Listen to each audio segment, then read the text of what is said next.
হবে সঙ্গীত মার মরণে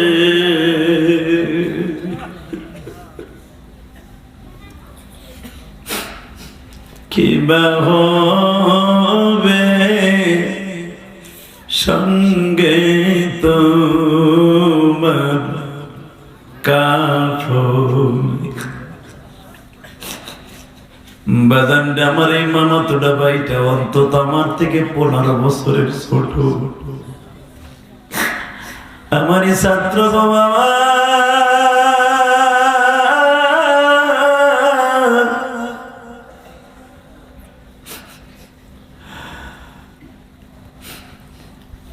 মাত্র 1.5 বছরের একটা মেয়ে আছে গো বাবা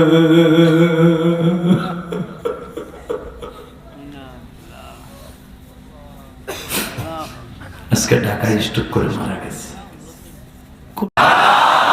খাইতে খুব আরাম 1 টাকা দিয়ে সুদ খায় মায়ের সাথে জেনা করার গুনাহ হয় নাউজুবিল্লাহ বাইতে যায় কইয়েন নাউজুবিল্লাহ আসতে বললে বাপের রোগে ধরব একসাথে বলেন সুদ খাওয়া হালাল না হারাম এবারে বয় এই যে বুজুর্গরা দুলা ভাইরা চাচা কবরস্থান পিছনে দিয়ে বইছে খারাইছে ডরও নাই যদি একটা থাকুর দেয় কবরে তো ওইটা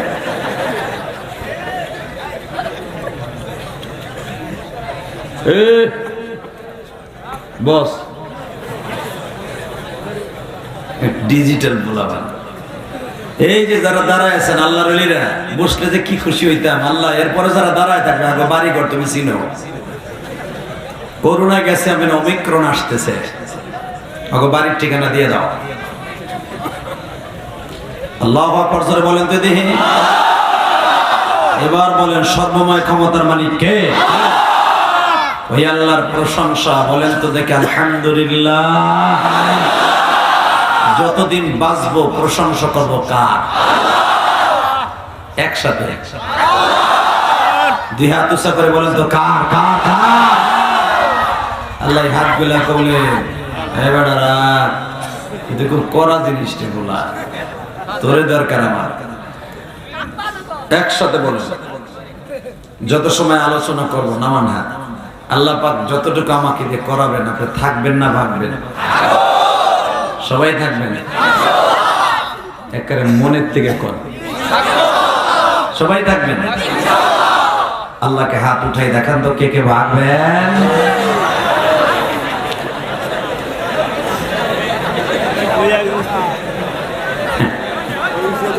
মগাটা হাত উঁচা করে রাখছে দেখাইতেছে বাইরে লইব টাকলো মুরাদ বাইরে লইছে না কথা কর না কেন ও বাইরে গেছে কিন্তু ইসলামের বিরুদ্ধে কথা কইয়া আর ওর এমপি গিরিও গেছে ইসলামের বিরুদ্ধে কথা কইয়া মানে প্রধানমন্ত্রী কিন্তু আরে গেট আউট করে নাই আর এমপি গিরি খাইছে আমার আল্লাহ কথা কর আরো জোরে কারণ বাংলার জমিন আর শাহজালাল মানের জমিন বাংলার জমিন আউলে ইকরামের জমিন বাংলার জমিন তাবলিগলাদের জমিন বাংলার জমিন শাইখে সরমনের জমিন বাংলার জমিন মুসলমানের জমিন তাবলিগলাদের জমিন বিভিন্ন পীরের জমিন এই জমিন ইসলামের বিরুদ্ধে কথা কই আজও পর্যন্ত তার নিজের শক্তিকে ধরে রাখতে পারে নাই কিয়ামত পর্যন্ত পারবে না কথা ঠিক না যদি কোনো নাস্তিক কোরআনের বিরুদ্ধে কথা কয় আর প্রত্যেকটা কথার উত্তর দেব জুতা দিয়ে কায়দারা দিয়েছ দুই হাত তুলে আল্লাহকে দেখায় না আল্লাহু আকবার হে বড় বাপ আল্লাহু আকবার ইট্টানি পোলা হে দাঁড়ায় আর যুবকরা বয়ে বয়ে তামাক খাস ইসলামের পক্ষে যাদের কণ্ঠ বাজবে আল্লাহ এদের কি ভালো রাখবে ইনশাআল্লাহ বলেন আল্লাহু আকবার জোরে বলেন তো এবার আমি আপনাদের সম্মুখে কোরআন শরীফ পড়ব আওয়াজটা দিবেন সেরকম ইনশাআল্লাহ আউযু বিল্লাহি মিনাশ শাইতানির রাজীম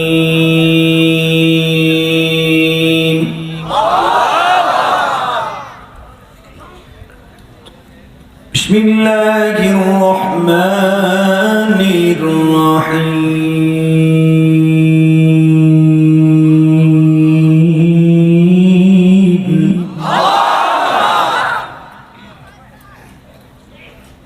ولا تهنوا ولا تحزنوا وأنتم الأعلون إن كنتم مؤمنين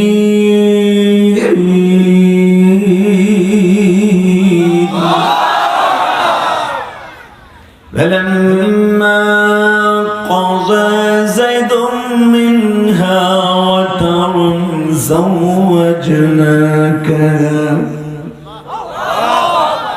আল্লাহ কোরআনে বলেন মোমেন তোমাদের ভয় নাই, বিজয় তোমাদের জন্য। বিজয় কার জন্য? না অন্য কোন ধর্মের জন্য? কার জন্য? এখন আসেন মোমেন কারা আর কমিন কারা? কথা কন না কেন? নামাজ ঠিকই পড়ে, সুদ খায়। তাবলিগ ঠিকই করে, ভিতর ভালো নাই। কথা কন? এক সিল্লা দিয়ে এই আলেমের ভুল ধরে, আছে না নাই? এক সিল্লা দিয়ে এই কয়, হঠাৎ মলন হয়ে যাবে। কয় হুজুর আপনি যে বর্ষার ফেলায় গেলেন, পানি তো নিতে দেখলাম না। কুলুক লিয়ে যে 40 কদম হাঁটার দরকার, তা তো হাঁটলেন না। চিন্তা করছেন আপনি? আরে হুজুর 40 কদম হাঁটবে কে? হাঁটা তো কি লিয়ে? কথা কন না কে? তোমার মতো তার সুদ ঘুষ খাইয়া, পুলিশের চাকরি করে, ব্যাংকে চাকরি করে সুদ খাইয়া তোমারটা তার ঢিলা হয়ে গেছে। বাইরেতে সময় লাগে, আর হুজুর তার সুদ ঘুষ খায় নাই। কথা কন না খায়? যদিও খাইছে মানুষের হাদিয়া খাইছে। মিলাদ পরে 100টা টাকা দিছে, 200টা টাকা দিছে, জুমার দিনে 500টা টাকা দিছে। বাপ মরছে, দাদা মরছে, তাই পৃথিবীতে সবচেয়ে হালাল জিনিস হলো হাদিয়া। কথা কন না খায়? এটার ভিতরে কোনো ভেজাল নাই।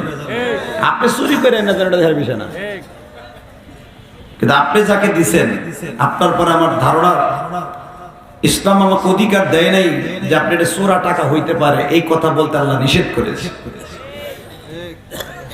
তোমার টাকা হারাম হতে পারে, এটা নিষেধ করেছে আন্দাজ করে কথা বলতে। আপনি আমাকে দিচ্ছেন, এটা হাদিয়া, আলহামদুলিল্লাহ বলেন। আর হাদিয়া যখন দিবেন, এটা পৃথিবীর শ্রেষ্ঠ হালাল হয়ে যাবে। কিন্তু এটা দিতে হবে এইভাবে, এইভাবে না, টেবিলের তল দিয়ে না, এটার নাম হাদিয়া। আর এই দিক দিয়ে দিলে হবে ঘুষ। কথা কর না কেন? বাজান এবার আমার দিকে তাকা নেই, জমিনের মালিক কে? ওই মালিক বলছে, বান্দারে আমি দুনিয়ার মধ্যে তোদের কয়েকদিনের জন্য পাঠাইছি, কয়েকদিনের জন্য পাঠাইছি রে বান্দা।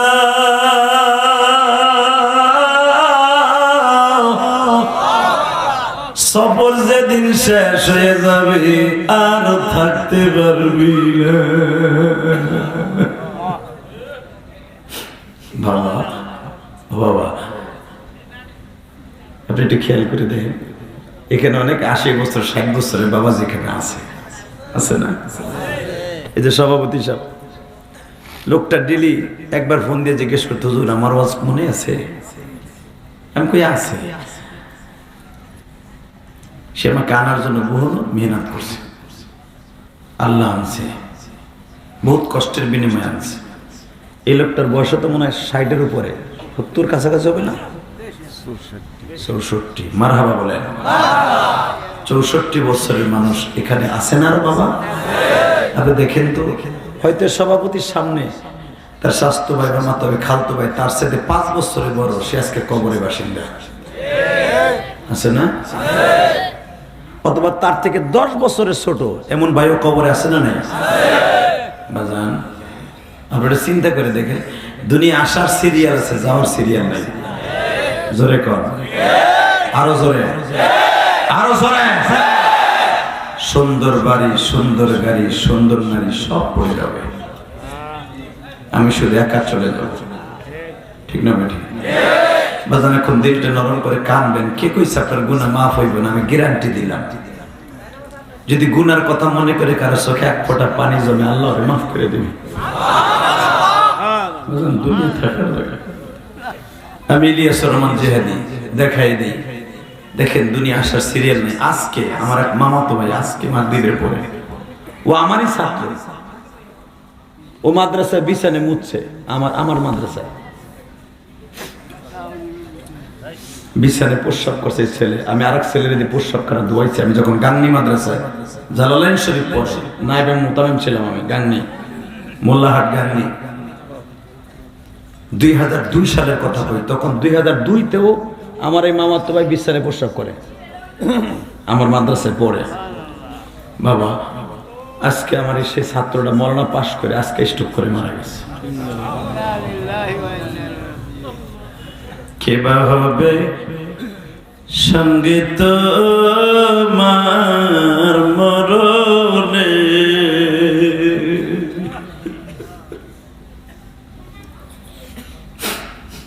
কে বা হবে সঙ্গীত মার কাফন। বাদানটা আমার এই মামাতোটা ভাইটা অন্তত আমার থেকে 15 বছরের ছোট, আমারই ছাত্র বাবা।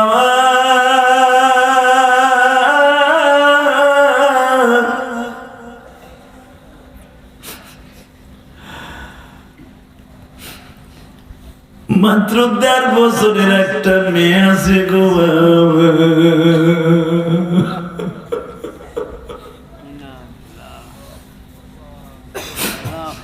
আজকে ঢাকায় স্ট্রোক করে মারা গেছে। কোন রোগ নাই, কেউ বলতে পারে না কোন রোগ হয়েছে, হঠাৎ করে স্ট্রোক করছে। যুবক মানুষ মারা গেল, 25-26 বছর বয়স। শুধু আমি আপনারা দুটো পাও ধরে বলছি, যুবক বাহাদুরি দেখাইস না ভাই। আমার বাড়ি, আমার গাড়ি, আমার নারী, আমার সব, আমার কিছু না,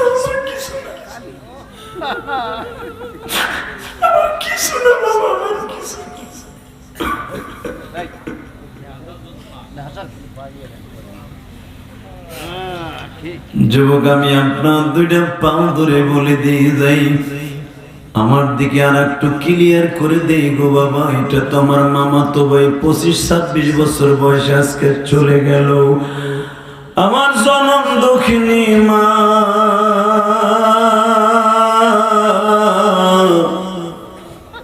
যেই মায়ের হৃদয় চিড়িয়ে দুনিয়ায় আসলাম গো বাবা। আমার মা মাত্র 28 বছর বয়সে মারা গেছে গো মা। বাড়িতে বাড়িতে মহিলা প্যান্ডেলে বসে আমার কথা শুনতেছে গো মা।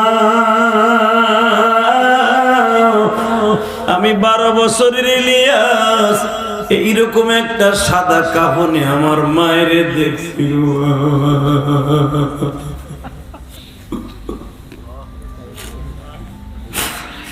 এই যে দেখো আমার বাজানরা সামনে বসে কান্দে। আল্লাহ তুমি মাফ করে দাও,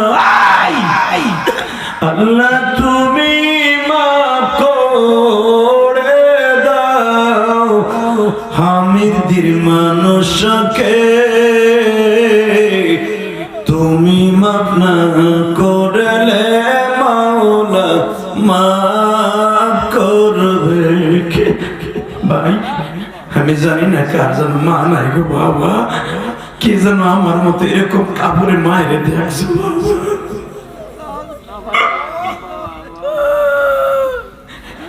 কে যেন এইরকম কাপড়ে বাবার দেখছো গো বাবা। তোমার চোখের পানি যদি মওলাই দেখে। যুবক তোর পাও তুলে ধরছি রে ভাই, জীবনে কত গুণা কত সব গুণার কথা ভাবতে। আল্লাহ সেদিকে তাকাই,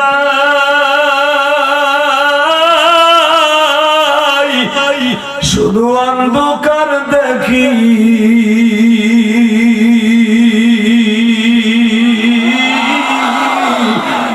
যুবক পাও দূরে ধরছি ভাই, ও দাড়ি পাকা বাজান, আর সময় নেই বাবা, আর সময় নেই, সব বাবা। আজকে একমাত্র আমার মওলারে বন্ধু বানিয়ে কবরে যাবেন। আল্লাহু আকবার, জোরে বলেন আল্লাহু আকবার, আল্লাহু আকবার, জোরে বলেন, জোরে বলেন। চোখের পানি ফেলে খালি কবেন, এই যে ডাইন পাশে একটা কবরস্থান না নাকি বাবা, বাম পাশে কবরস্থান দেখেন, কত হাজার হাজার মানুষ পড়ে রয়েছে। আমাকে কথা কিন্তু আর শুনতেছে বাবা।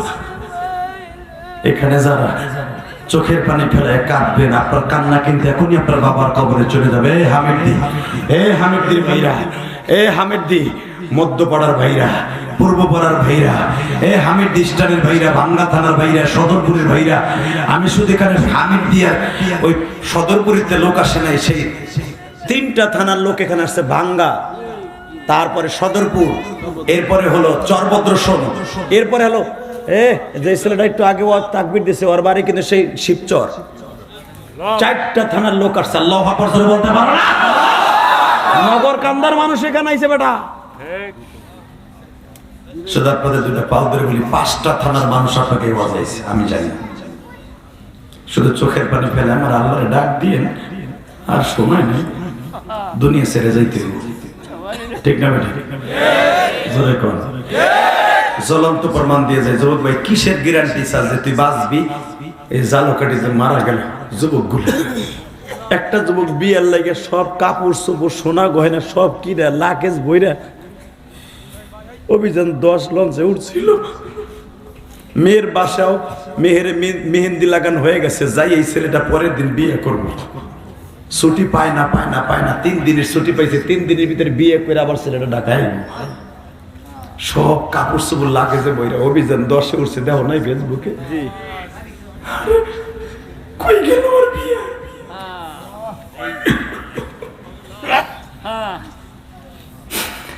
যেই মেয়েটার সাথে বিবাহ হওয়ার কথা ছিল বাবা, মেয়েটার হাতে মেহেদি লাগানো, আমার প্রাণের স্বামী আসবে,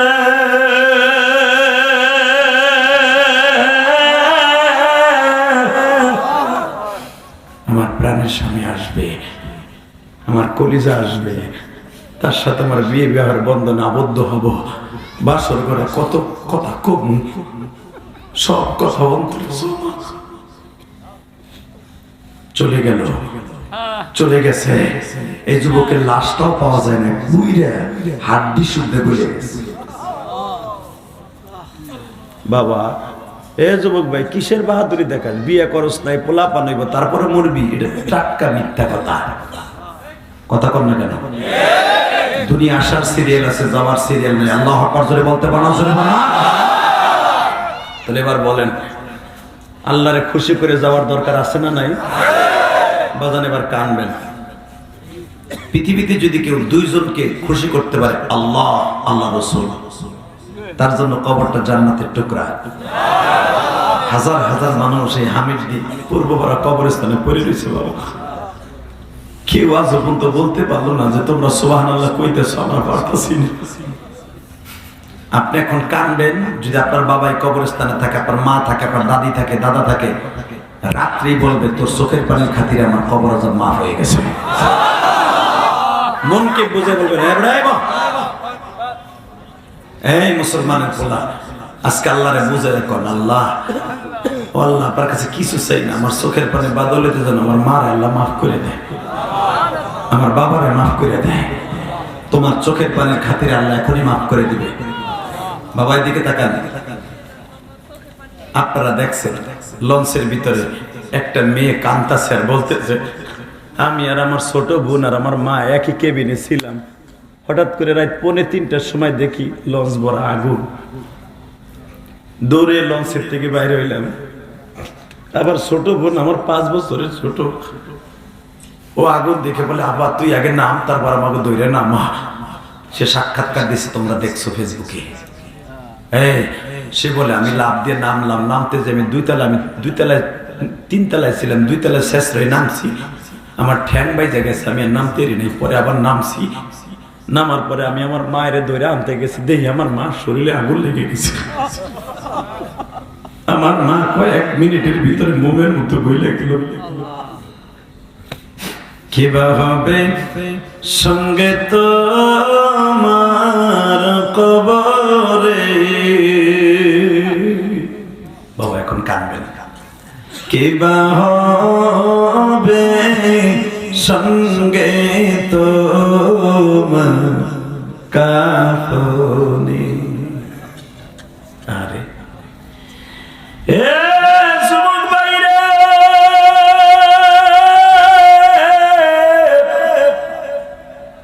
কোন নিশার জন্য জীবনকে শেষ করে দিলি রে ভাই?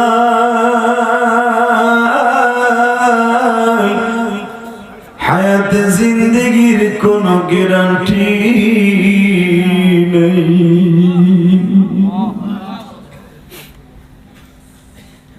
কথা ঠিক না বেটি? জোরে কর, আরো জোরে, আরো জোরে। শুধু দুইটা পাও ধরে বলছি, এই জমিনের মালিক কে? আল্লাহ আছে না বাবা? এখন কানবেন। আমি আপনার মতো মা হারা বাবা।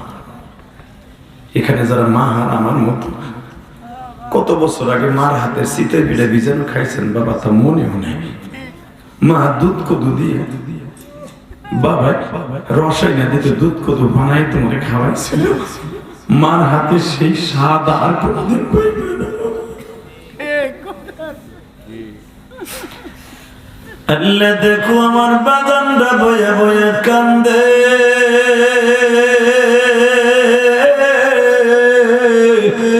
কার জানো বাবা মায় কবরস্থানে।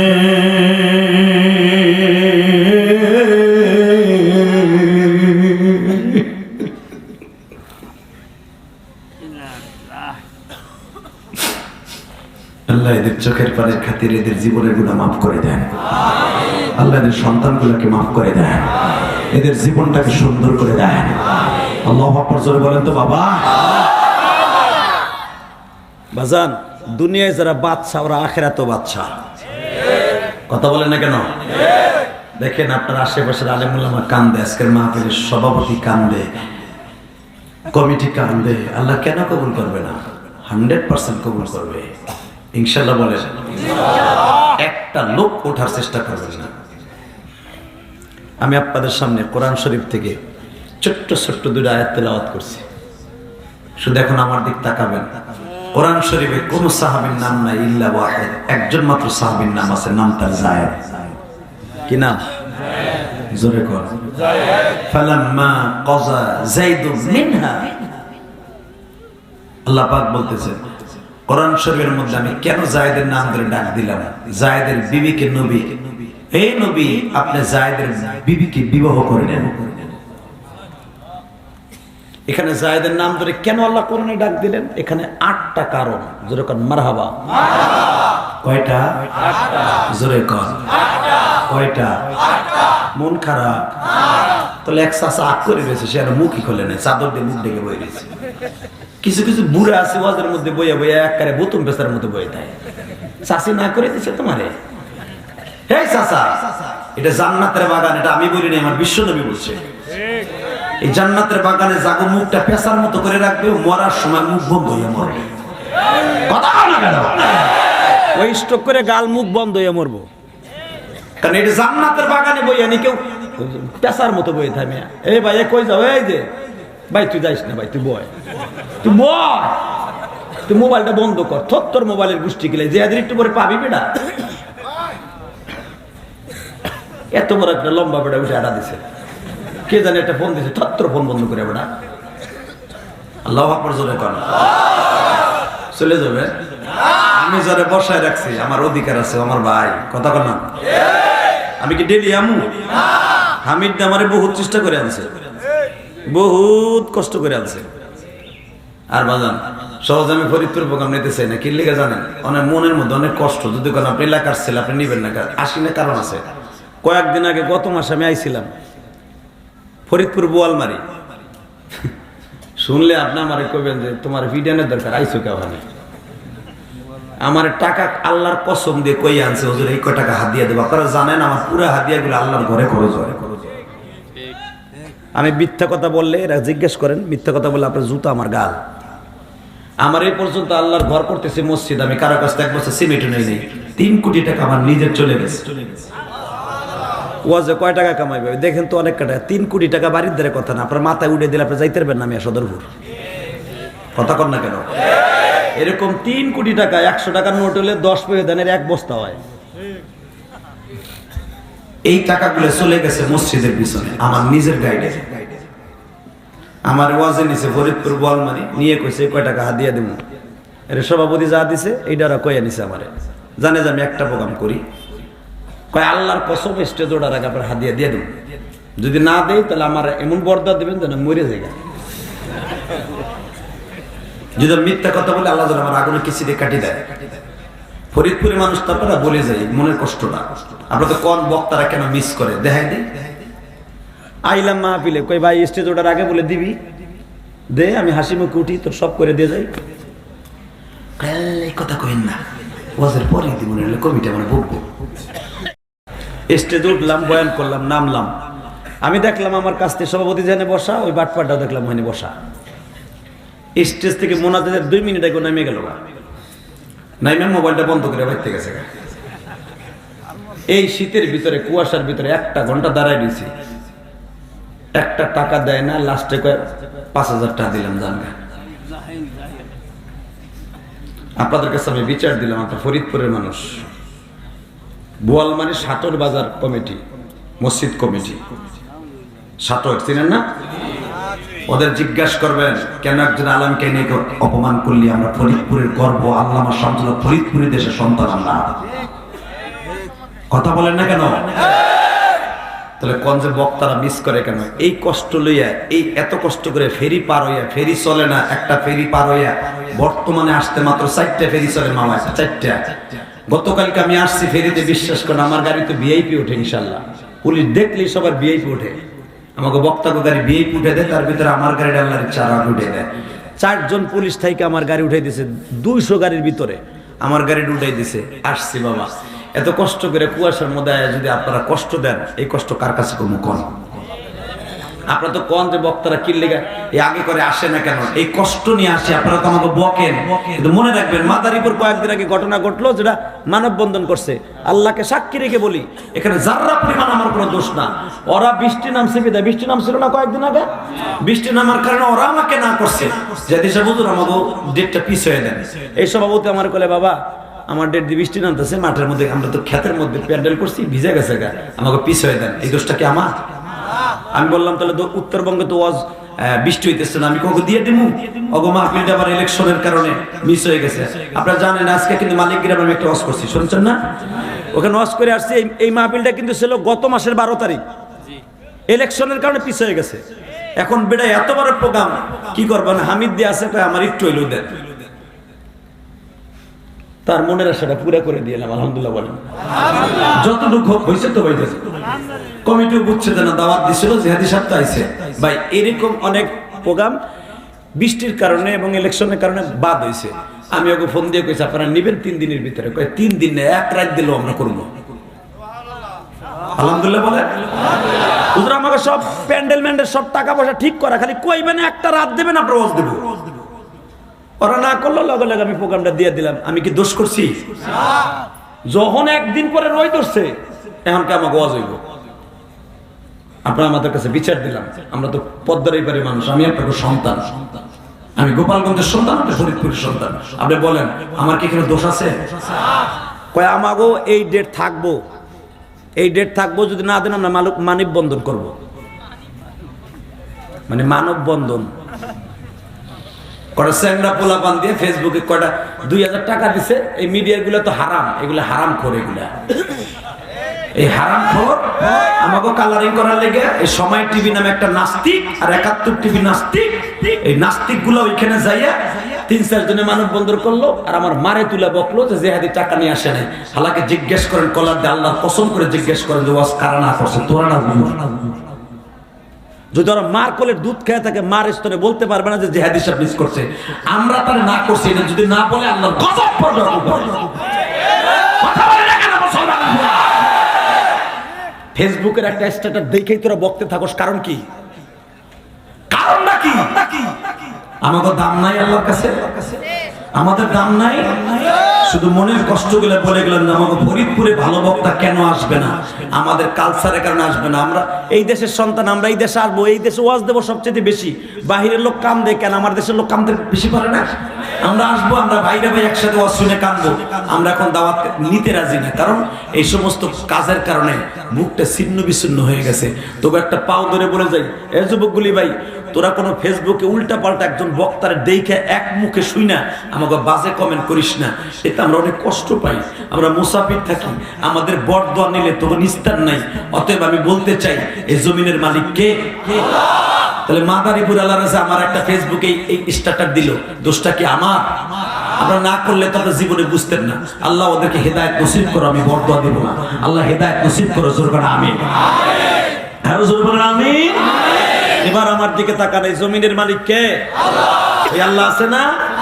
আল্লাহ সব জানেন, অন্তর্যামী আমার আল্লাহ সব জানেন। কোরআন শরীফে একজন মাত্র সাহাবীর নাম আছে, নাম তার যায়েদ। কি নাম? জোরে কোন কি নাম? বাজান রে, কেন যায়েদের নামটা কোরআনে আসলো গো বাজান? আমার বিশ্ব নবী কাবা ঘর তওয়াফ করতেছে, ইন দি মিন টাইমে দেখে গো বাবা একটা বালক জমজমের পানি লইয়া মালিকের বাসায় যায়। নবী জিজ্ঞাসা করে, বালক রে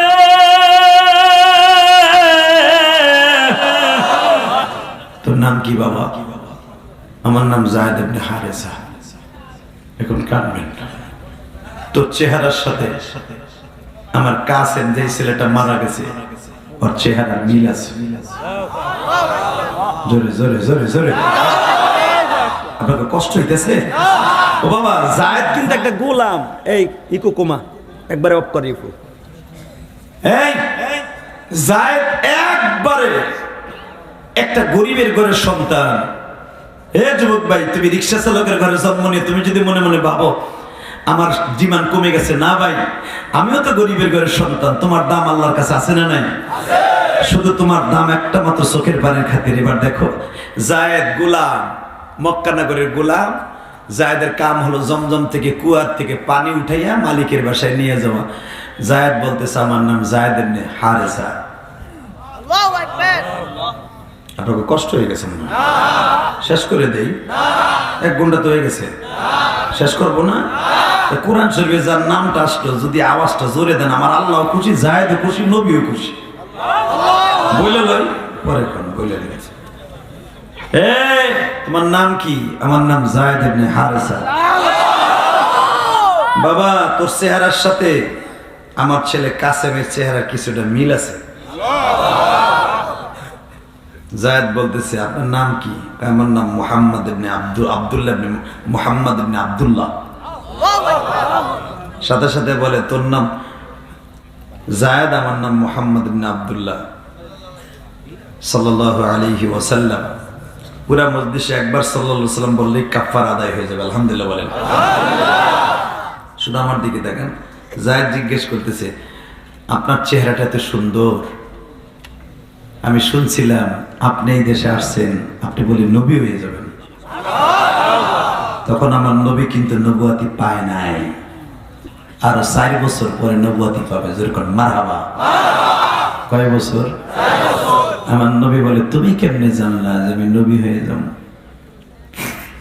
বলে, দেখেন পৃথিবীতে কিছু মানুষ আছে, আমি আমার দাদার মুখে শুনছিলাম, নবীদের চরিত্র, নবীদের আখলাক বাল্যকাল থেকেই তাদেরকে বোঝা যায় এই মানুষটা নবী আলা আখলাক। আমি আপনার মধ্যে নবী আলা আখলাক দেখছি। লাকাদ কানা লাকুম ফি রাসূলিল্লাহি উসওয়াতুন হাসানাহ ওয়া ইন্নাকা লাআলা খুলুকিন আযীম।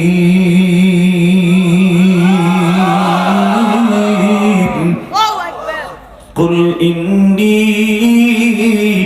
রাসূলুল্লাহি ইলাইকুম জামিআ বাজান রে কোন দিলটা নরম করে দিবেন। আবার নবী বলে যায়েদ রে তুমি কি আমার বাড়িতে যাইবা? কেন? আমি তোমারে কিনবো, তোমার মালিক যদি কোনোদিন বেচে আমি তোমারে কিনবো। হঠাৎ করে নবী চয়েস হয়ে গেছে, আল্লাহর পছন্দ হয়ে গেছে। মাত্র 1 সপ্তাহ পরে যায়েদের মালিক তারে বিক্রি করতে নিয়ে গেছে হাটে। আমাদের দেশে যেরকম গরু ছাগল বিক্রি হয়, ওই জামানায় গোলাম বান্দি বিক্রি হইতো। আল্লাহু আকবার জোরে বলতে পারেন না? এই যায়েদ, তোর মালিক তোরে বিক্রি করলে আমার কাছে বলিস। মাত্র 1 সপ্তাহ যায় না, আমার নবীর চয়েস হয়েছে, যায়েদের নবী কিনে লেছে। জোরে জোরে জোরে জোরে চিন্তা করেন, একটা গোলামের নাম কোরআনে ডাক দিছে। আবু বকরের নাম কিন্তু কোরআনে নাই, ওমরের নাম কোরআনে নাই, আলীর নাম কোরআনে নাই, একটা গোলামের নাম কোরআনে আল্লাহ ডাক দিছে। দেখেন কত স্বাদের আওয়াজ। হ্যাঁ যায়েদ, তুই আমার এখন বান্দা না, গোলাম না? কয় হ্যাঁ। আমি তোরে কোনোদিন আমার গোলাম রাখলাম না, যা আমি তোরে আজাদ করে দিলাম। আমার আপনি আজাদ করেন আর গোলাম বানান, এটা দেখার বিষয় না। আমি আপনার আব্বা কম, আপনি আমার বাবা। জোরে জোরে জোরে জোরে জোরে, আপনি আমার বাবা, আপনি আমার কলিজা। আমার আল্লাহর কাছে এই কথাটা পছন্দ হয়ে গেছে। আমার নবীরে কলিজা কইছে। এখন আমিও দেখবো আমার নবীরে কেডা কেডা কলিজা বাবা। বাবা আপনার ভাই হামিদ দিয়ে যদি পূর্ব পড়া আমার নবী আইতো ওয়াজ করতে, আপনার একটা কথার উত্তর দেন। আমাকে তো সমালোচনা করেন, আমরা হুজুরে টাকা নেই, অন করি তান করি। আমার নবী যদি আইতো এই গ্রামে ওয়াজ করতে, এই সভাপতি মনে হয় তার 5 বিঘে জমি বইছে নবীর বিমান ভাড়া দিত।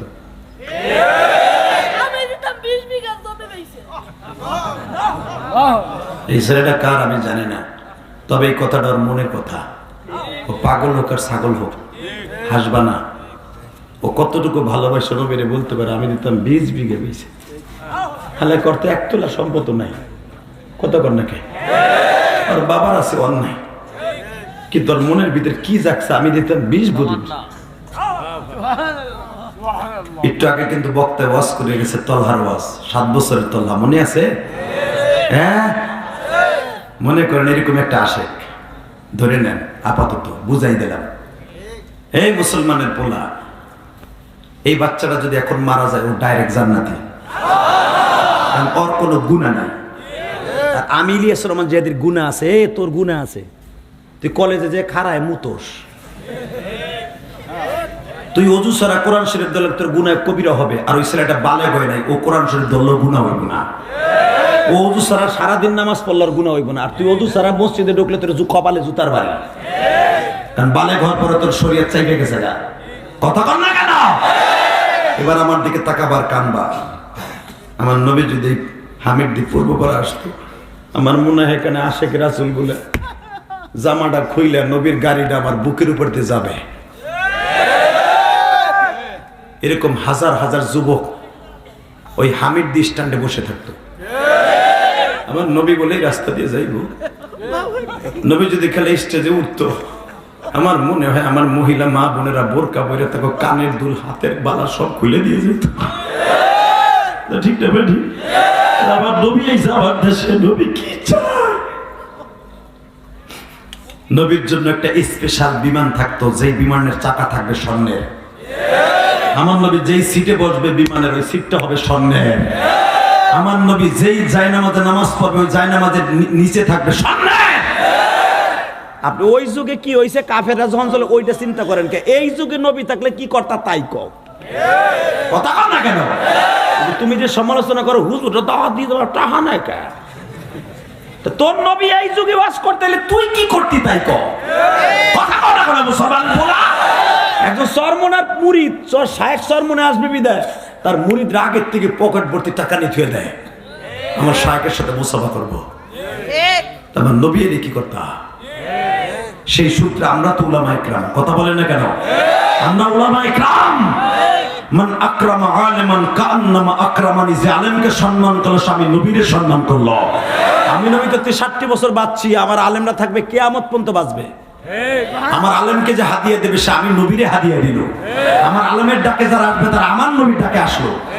আল্লাহু আকবার জোরে বলতে পারো না? যায়েদ বললেন আমি আপনার আব্বা কম। এবার আওয়াজ দিয়ে বাজানরা আমার নবী বলে আমিও তোরে আব্বা বলার মতো অনুমতি দেব, কিন্তু শর্ত একটা। কয় কি? আমি তোরে বাসার সামনে নিয়ে যাবো রে যায়,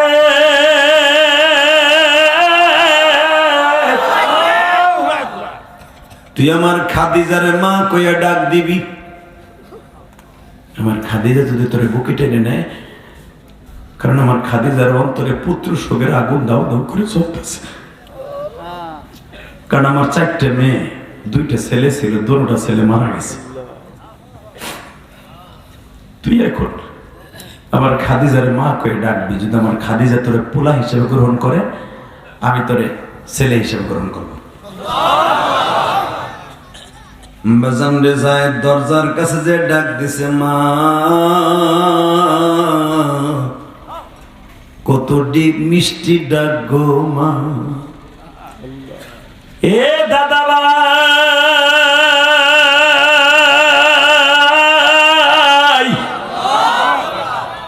মনে রাখো গো যুবক,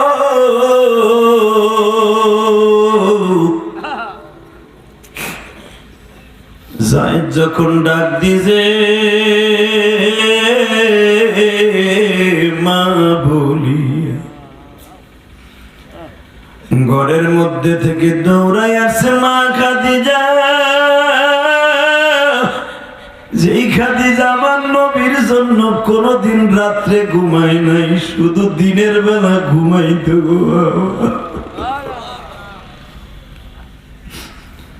খাদিজার একটা রাতের কথা বলে দেই গো বাজান, আমার মা বোনেরা কোনো একদিন এরকম খেদরত করছে কিনা জানি না।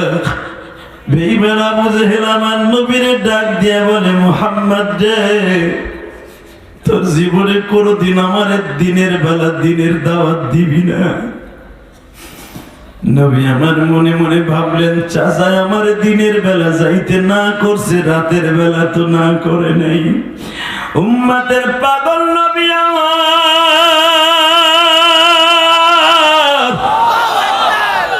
রাত 12টার সময় আবু জেহেলের বাড়ির সামনে যায় বলে, চাচা দরজা খুলো।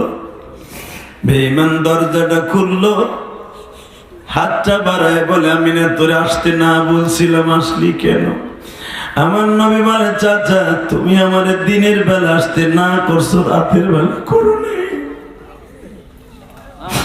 তুমি আমার রক্তের চাচা না হইলেও স্বাস্থ্য চাচা, তুমি জাহান্নামে যাইবে আমি কোনোদিন সহ্য করতে পারুম না। আবু জেহেল বলে, আমার জাহান্নামের হাত থেকে বাঁচানো তোর খুব শখ। কয় হ্যাঁ, তাহলে ঘরের মধ্যে আয়। বাজান এখন একটা চিৎকার মাইর রে যুবক, কে বলছে তুই জাহান্নামে যাবি? কে বলছে আল্লাহ তোর মাফ করবে না রে দাদা ভাই? নবী আমার সহজ সরল ছিলেন গো বাবা, কেবল ঘরের মধ্যে কদমটা দিছে, পিছনের থেকে এমন জোরে থাপ্পড় দিছে।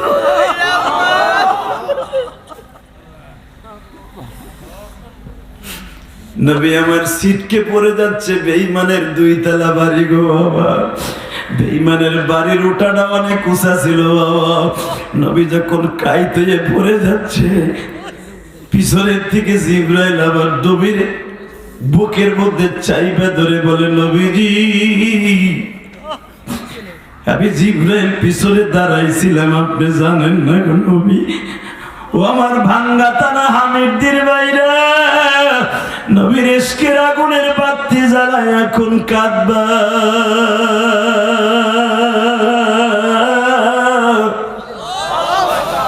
আমার নবীরে কত ভালোবাসে এবার প্রমাণ করে দিবে গো বাবা।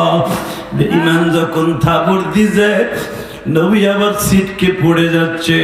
জিবরাইল বুকের মধ্যে নিয়ে বলে, নবী একবার শুধু বলেন গো নবী, বেঈমানের বাড়িটা আমি আসমান পর্যন্ত উঠাইয়া উল্টাইয়া ফেলবো। আমার নবী বলে, জিবরাইল রে, তোমার তো চাচা নাই, তুমি চাচার দরদ কি বুঝবা?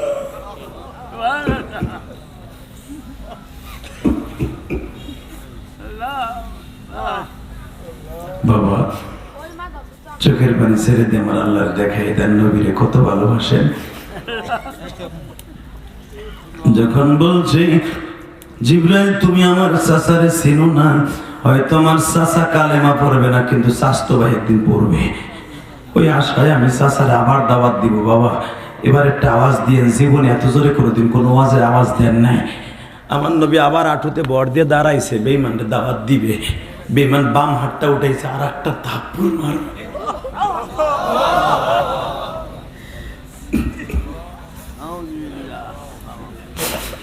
আর একটা হাত যখন তুলছে, পিছনের থেকে জিবরাইল বলে, নবীজি একটা মারছে, যদি আর একটা মারে গো,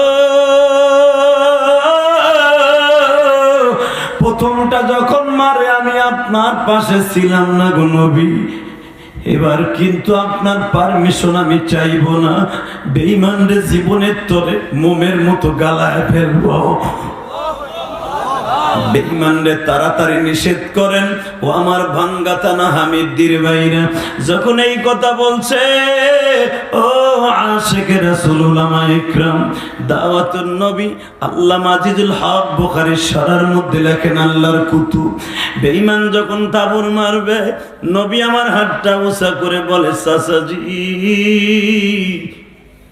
একটা মারছো আর মাইরো না, আর একটা বর যদি মারো গো চাচা,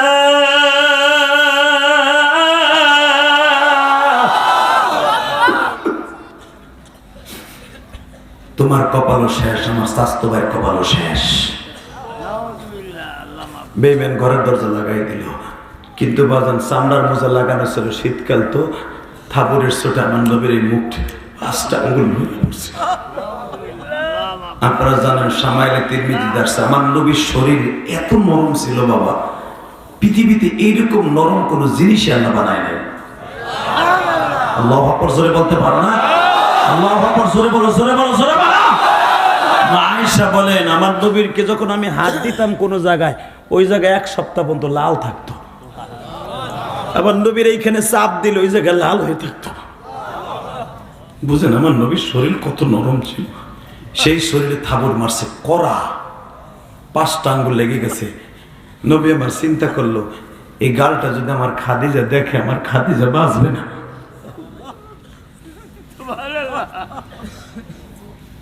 খাদিজা নবীর চাইতে 15-18 বছরের বড়, বৃদ্ধা মানুষ, অবশ্যই আমার খাদিজা সহ্য করতে পারবে না। বাবা এখন কাঁদবেন। আমার নবী এইভাবে রুমাল দিয়ে মুখটা সাইফা ধরে ঘরে ঢুকছে। ঘরের মধ্যে ঢুকে বালিশটা মাথায় দিয়ে নবী শুয়ে পড়ছে, যেই কাইতে থাবড় দিছে ওই কাইতে শুয়ে পড়ছে। খাদিজা তো অত্যন্ত বুদ্ধিমতী মহিলা ছিলেন। মক্কার ভূখণ্ডে মা খাদিজার কাছ থেকে বড় বড় বেঈমানরা বুদ্ধি ধার নিতেন। ধার খাদিজার মাথায় এত বুদ্ধি, আল্লাহু আকবার জোরে বলেন না কেন? মা খাদিজার মতো দেখবেন সিরাতে খাতামুল আম্বিয়ার মধ্যে উলামা ইকরাম আপনারা পড়েছেন, মা খাদিজার মতো বুদ্ধিমতী মহিলা মক্কা নগরীতে দ্বিতীয় আর একটাও ছিল না। খাদিজার বিবাহের অনুষ্ঠানের মধ্যে দেখবেন মা খাদিজার প্রশংসা করে যে স্বয়ং আল্লাহ। সিরাতে খাতামুল আম্বিয়ার মধ্যে পাবেন। কওমি মাদ্রাসায় পড়ানো হয় না হাবিবিরে, এদিকে তাকান। এই মা খাদিজাকে ঘটনা কি আমার কাছে বলে গেল, আমি বেঈমানরে রাতের বেলা না করে নাই, দিনের বেলা না করছে, এই বালিশটা মাথায় দিয়ে এই কাইতে শুয়ে বললো কেন?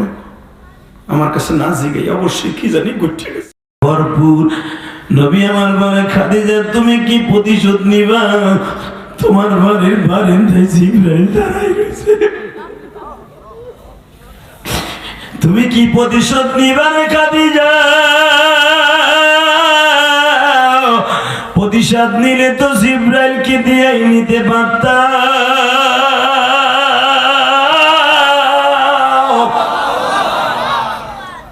সেই খাদিজা। এবার তাকান, খাদিজারে যখন মা কয়ে ডাক দিছে, খাদিজা জায়েদকে বলে, আজ থেকে তুই আমার ছেলে। নবী বলে, আমিও তোর ছেলে হিসেবে গ্রহণ করলাম, যা।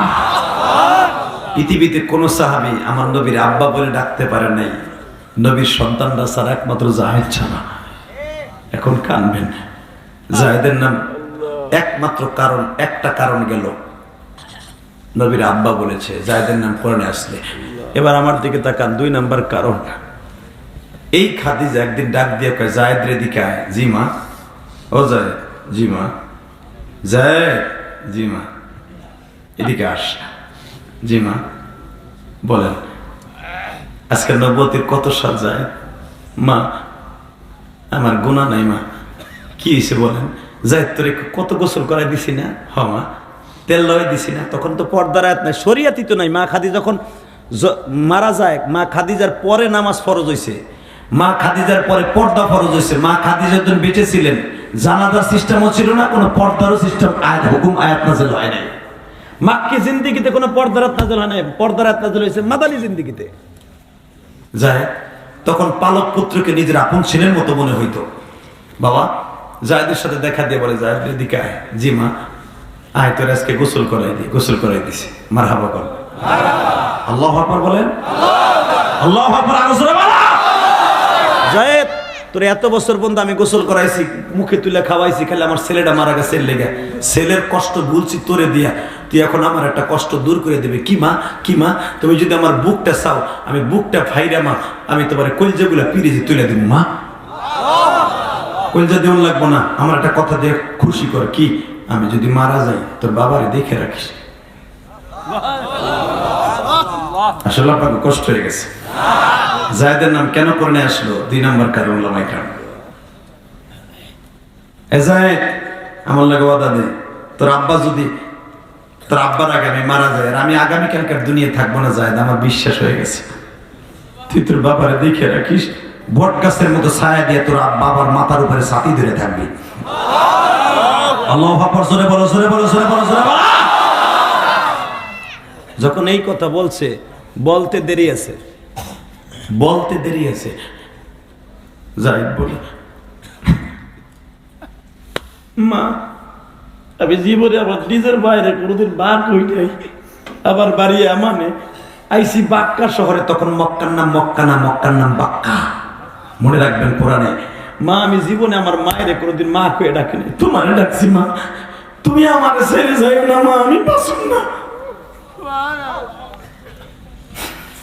বাজানরে জায়েদের নামটা কেন কোরআনে আসলো? এখন দেখাই দাও জায়েদের সাথে কয়জন জান্নাতে যাইবা। এ বাংলা থানা, ফরিদপুর, সদরপুর, শিবচরের ভাইরা,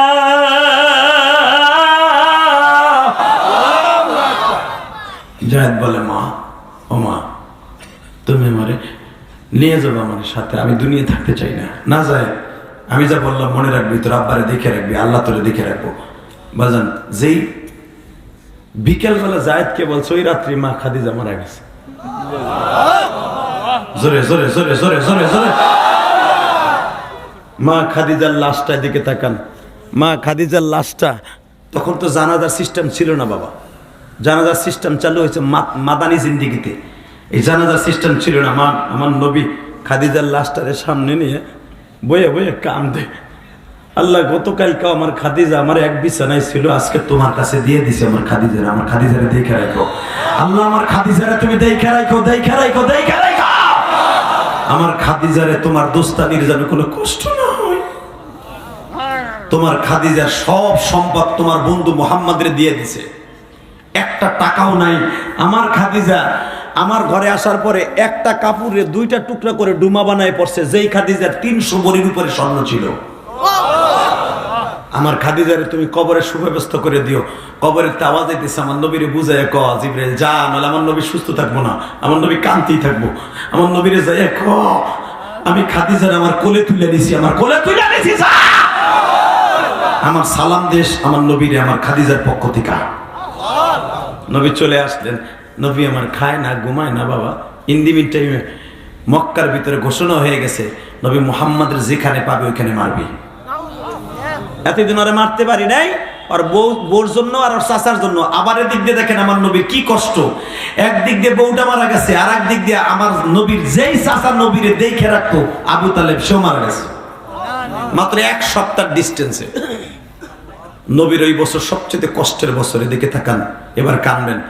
নবী আমার চাচারে মাটি দিয়ে, আবার চাচা কালেমাটা লয়ে যাইতে পারলো না, বড় কষ্ট। বাজানরে হঠাৎ করে আমার নবী কাবা ঘরের সামনে দাঁড়ায় শুনে, যদি কোন মানুষ মুহাম্মদরে যত মারবি ততই পুরস্কার পাবি।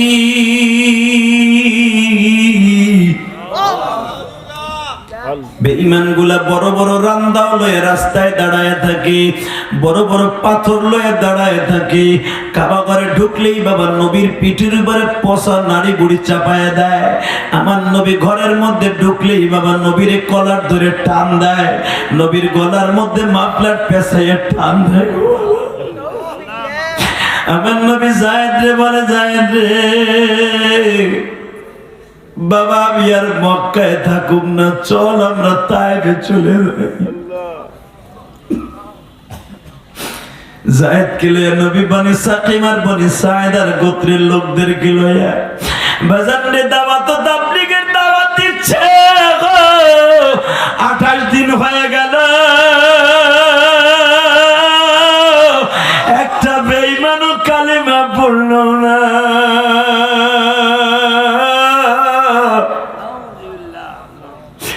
29 দিনের মাথায় বাবা তাইফের 162 জন ছেলে সকাল 8টার সময় হাতের মধ্যে পাথর লয়ে নবীর চারপাশ দিয়ে তারা লাফাইতেছে। মুহাম্মদ জীবনের তরে শিক্ষা দিয়া দিব,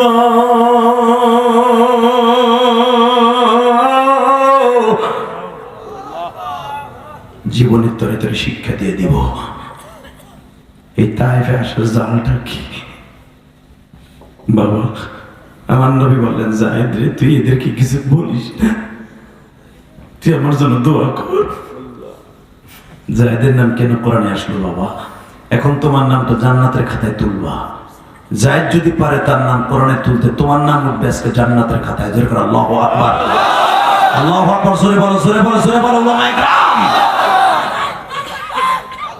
এই মুসলমানের পোলা যখন দেখলেন তাইফের ছেলেগুলা পুরা প্রিপারেশন নিছে, 1 কেজি 2 কেজি 5 কেজি ওজনের এক একটা পাথর মারবে,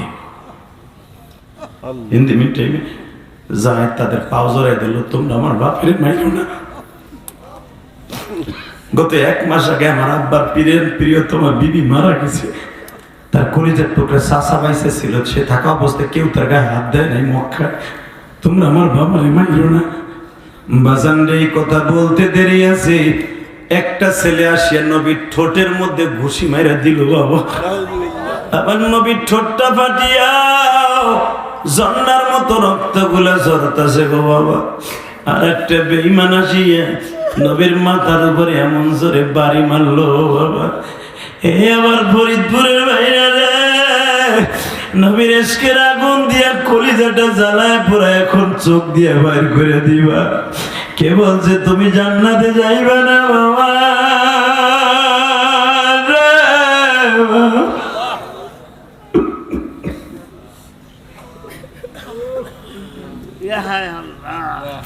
আমার নবী আমার দিকে তাকান গো বাজান।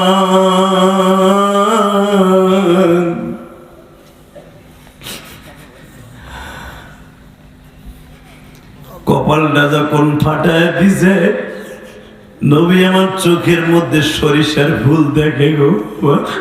এই জন্য নবী নিষেধ করেছিলেন, তোমরা চোখে আর ঠোঁটে আর কোনোদিন মাথায় মারবা না। আমি নবী জানি আমার যখন পাথর দিয়ে বাড়ি মারছে, আমি চোখে সরিষার ফুল দেখতেছিলাম।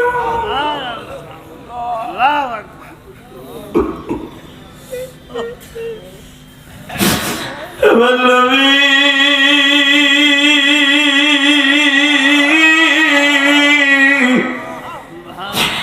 দয়ার নবী, আমার মায়ের নবী।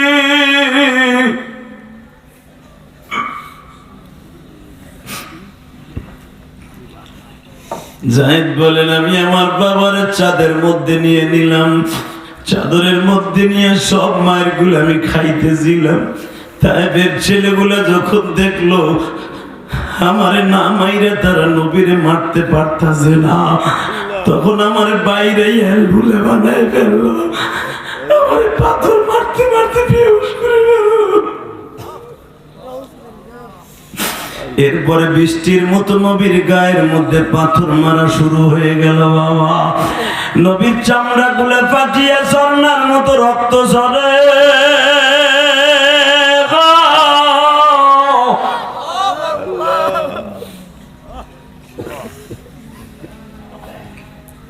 এতগুলো জ্বর। নবী আমার 8টার থেকে নিয়ে বাজান 4টা পর্যন্ত মায়ের খাইলো। ও আমার ভাই, এখন দেখবো নবীর প্রেম আছে না নাই গো বাবা। নবীর কষ্টের কথা শুনে যদি কারো চোখে পানি আসে, সে কোনোদিন জাহান্নামে যাবে না বাবা, কোনোদিন জাহান্নামে। জাহিদ বলেন, আমি আমার বাবার মায়ের ফিরাইতে পারলাম না। বেলা 4টার সময় যখন আমার বাবার হুঁশ ফিরে আসলো, আহারে বাজার 4টার সময় যখন বেঈমান গুলি আবার নবীর বগলের মধ্যে হাত দিয়ে দাঁড়া করাইছে মারবে, যখন মারা স্টার্ট দিবে, নবী আমার হাতটা জোর করে বলে, তায়েফের ছেলেরা রে, আমার আর মারিস না, আমি সহ্য করতে পারি না। বাজান বেঈমান গুলো আমার নবীর ছেড়ে দিল। জিবরাইল আমার নবীর সামনে দাঁড়ায় আছে গো বাবা, বেলা 4টার সময়। যখন আমার নবী পাথরের উপরে বসবে, আমি গুনাহগার এই 4টা পাথর দেখছি গো বাবা। জীবনে পারলে একবার দেখি আইসো, জোরে কোন আল্লাহু আকবার। জিজ্ঞেস করছে, একবার বলো তো ও জিবরাইল, আমি যেই পাথরে বসলাম এই পাথরটা নূর তুলার মতো নরম করে দিল আল্লাহ, কিন্তু যেই পাথরগুলো আমার শরীরে লাগলো ওই পাথরগুলো কেন আল্লাহ নরম করলো না? যদি ওই পাথরগুলো নরম থাকতো, আমার এই সাদা চামড়াগুলো কাটতো না, রক্ত বেরোইতো না। নবী, আমি এর খেলা কিছুই জানি না, তবে আমি এখন আপনারে কোনো উপকার করতে পারি কিনা বলেন। এখন একটা আওয়াজ হবে রে ভাইরা, যখন বলছে আমি আপনারে কোনো উপকার করতে পারি কিনা, নবী আমার বলে, জিবরাইল তোমার উপকার করতে হবে না, যদি পারো আবার একটা উপকার করে দেখায় দাও। কি একটা উপকার দেখায় দাও? আমার এই পুরা বডিটাকে কিয়ামত পর্যন্ত তুমি রানিং ক্যামেরা দিয়ে ভিডিও করে রাখবা। ওই ভাঙ্গা তারা হামিদদের যুবকগুলি আমার বাজানরা যখন আমার নামে নবীর কথা শুনে কাঁদবে, কিয়ামতের মাঠে ওই ছবিগুলো তুমি সংরক্ষণ করে রাখবা, বড় বড় স্ক্রিনে আমার উম্মতকে দেখায় দিবা। আমার উম্মত দেখবে উম্মতের লাগে কত কষ্ট করছি না। বাজান, আমি আপনাদের 2টা পাও ধরে বলে দিয়ে যাই, নবীর কথা শুনে যাদের চোখে পানি দেখছি বাবা, আমি আল্লাহর কসম করে বলতে পারি বাবা, যদি সত্যিকারে তোমার ঈমান ঠিক থাকে, আল্লাহ তোমার কোনদিন জাহান্নামের আগুনে জ্বালাইতে পারে না গো বাবা। এখন তুমি 2টা হাত উঁচা করে আমার আল্লাহ মাওলারে দেখায় দাও, মালিকার দুনিয়ায় কয়দিন থাকবো?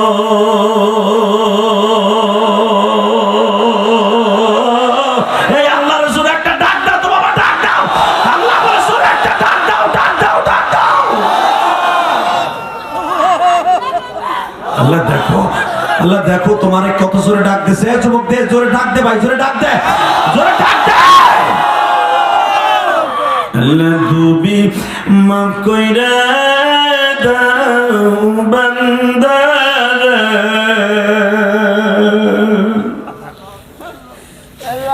তুমি মাফ না করলে মাফ কে বলো করিবে, নিজের হাতে বান্দা তুমি বানায়।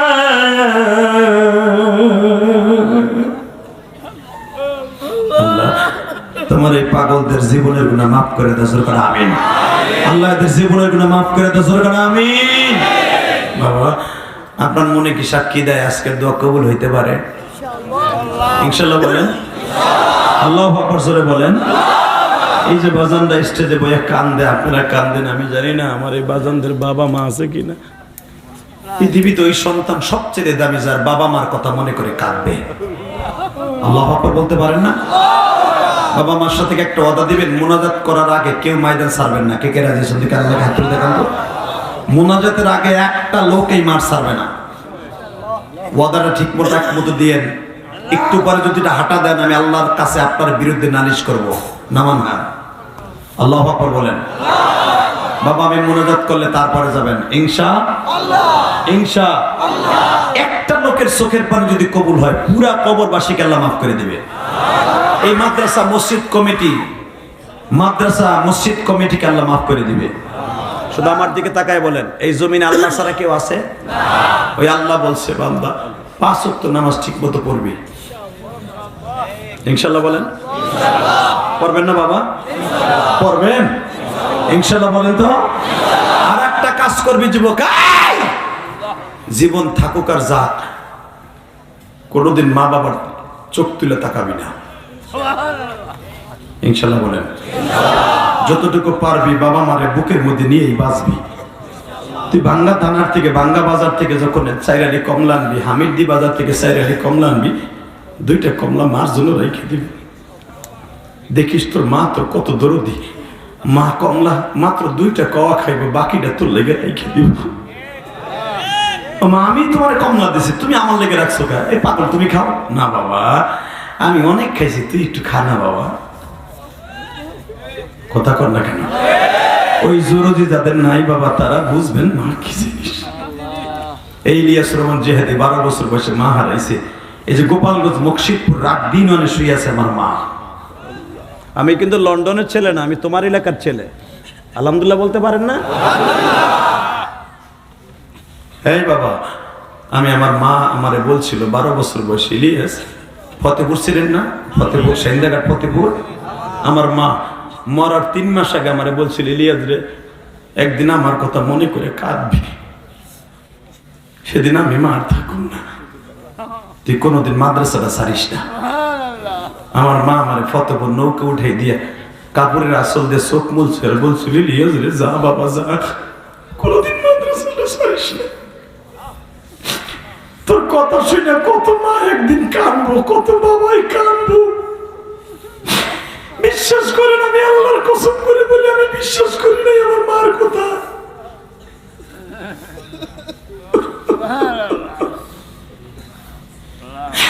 আমি আরে বলছিলাম পাগল ছাগলে কানি কি কয়, আমার কথা শুনে মানুষ কানবো কে কয়, তুই ওয়াজ করলে কানবো, তোর কণ্ঠে অনেক জাদু আছে।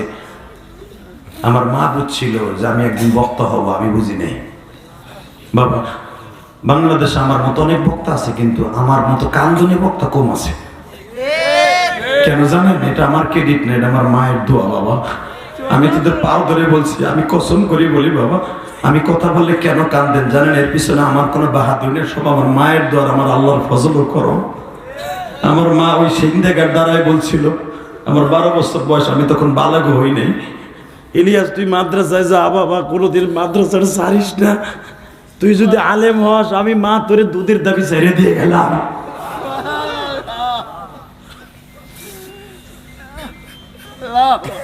আমার আব্বা বেঁচে আছে এখনো, যায় আমার আব্বার কাছে শুনতে পারেন। আমার আব্বা কয় অত তোষামত লাগবে না, ও মাদ্রাসা না পড়লে টাঙ্গি ফাটালাম আমি। আমার মা বলছিল রাগ করে পোলা বলে লেখাপড়া করান যায় না, তুমি রাগ করে না, আমার পোলাটার কত দূর যাবে লেখাপড়া করতে। তখন আমি কোটালীপাড়া হিরুর মাদ্রাসায় পড়তাম বাবা, আমাকে বাড়ির থেকে প্রায় 60-70 কিলোমিটার দূর। বাবা আমি দেখি আমার মা আমার নৌকায় উঠাই দিয়ে বাবা কাপড়ের আসল দিয়ে চোখ মুছে আর বলে, যা বাবা যা, আর কোনোদিন তোর সাথে আমার দেখা হইব না বাবা।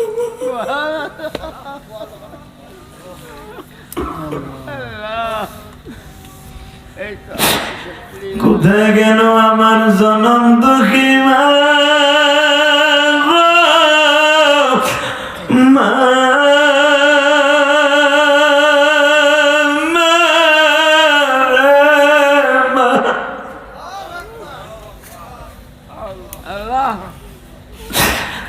আমি তো তোমার নামে মসজিদ করতেছি, মা তুমি দেখলা না।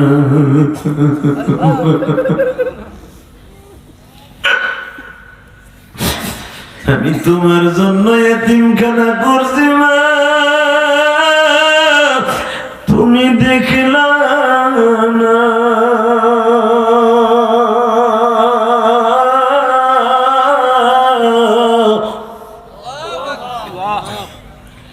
আল্লাহ যারা কান্দে এদেরকে মাফ করে দেব। বাবা 3 মাস পরে আমি মাদ্রাসার পরীক্ষা ছিলাম, পরীক্ষার হলের মধ্যে খবর গেল আমার মা নাই। আমি সেই ইলিয়াস। আমি আমার রক্ত ঝরানো পয়সা দিয়ে কেন আমার মার নামে মসজিদ মাদ্রাসা করছি জানেন? একমাত্র আমার মাকে যদি আল্লাহ কবরে ভালো রাখে।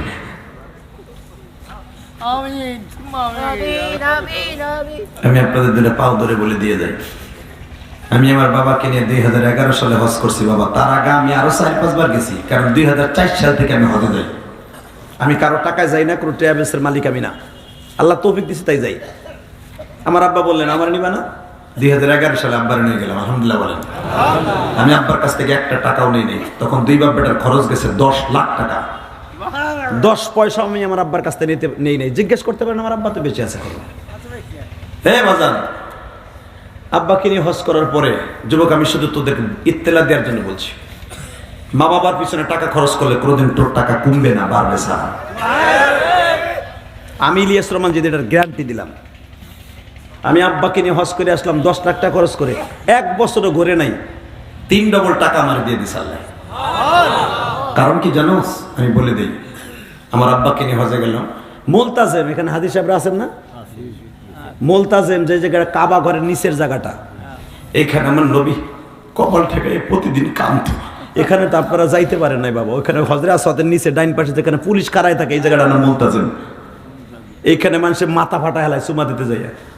কাবা ঘরের 3টে জায়গায় চুমা দেয়, একটা রুকনি আমিন ওই পাশে, আর হজরে আসওয়াদে আর মোলতাজেম, এই 3টা জায়গায় মানুষ বেশি চুমা দেয়। তো এই জায়গাটা তো দাঁড়ানো খুব টাফ ব্যাপার, যেখানে পুলিশ খাড়ায় থাকে কাবা ঘরের দরজার কেবলই নিচে। এই জায়গাটা আমার নবী দাঁড়ায় দাঁড়ায় জিবরাইল নবীকে নামাজ শিখাইতেন। তো আমি চিন্তা করলাম আব্বারে নিয়ে চলে যাব, কালকে মিনায় যাব, আরাফায় যাব। আরাফা মিনায় যাওয়ার আগে তো আমার আব্বার কাছে মাফ চাইতে হইব, নাহলে তো আমার আরাফায় আমার দোয়া কবুল হইব না। এটা আমি জানি হাদিস। যেমনি হোক আজকে রাত্রে আব্বারে খাড়া করাইতে হইব। আব্বারে খুব কষ্ট করে বুক দিয়ে চাইপে ধরে খাড়া করাইলাম ওই জায়গা।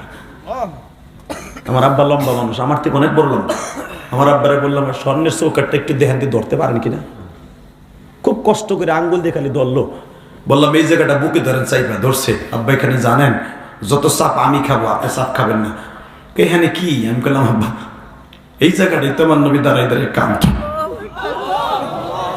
আমার নবীর যদি কেউ মারতো এইখানে দাঁড়ায় মা মা কয়ে কান্ত, কারণ এইখানে নবীর দোয়া ডাইরেক্ট কবুল হইতো।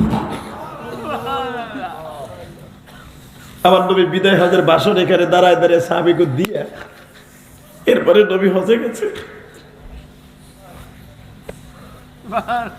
আব্বা এখানে কেন খাড়া করেছে জানেন? বেশি সময় দাঁড়াই থাকা যাবে না, উপরে গেলে 5 মিনিট, এরপরে পুলিশ ধাক্কায় খাটাই দিব। কি করব? আমি আপনার জড়াই ধরে পাও ধরে বললাম আপনি আমার মাফ করে দেন। কালকে মিনায় যাবো, এরপরের দিন আরাফায় যাবো। আমার আব্বা ওইভাবে বুকটা লাগানো কাবা ঘরের সাথে লাভ দিয়ে দাঁড়ায় কাল্লা আমার ইলিয়াস রে তুমি মাফ করে দাও। এরপরে যখন আমার আব্বা আমার মাফ চাওয়ার পরে বললাম আমার মায়ের মাফ করে দেন, কারণ কোন স্বামী যদি তার স্ত্রীকে মাফ না করে কোনোদিন স্ত্রী জান্নাতে যাবে না। স্ত্রীর সমস্ত জান্নাত হলো স্বামীর খেদমতের নিচে। মহিলাদের 5টা ফরজ, তার ভিতরে স্বামীর খেদমত সবচেয়ে মারাত্মক। আল্লাহু আকবার বলতে পারলেন না? এই হাদিসটা তোমার মুগিরে বলতে পারো না চাচা, চান্দু চাচা? বর্তমান পুরুষ নির্যাতন বেশি হচ্ছে মহিলা নির্যাতন থেকে।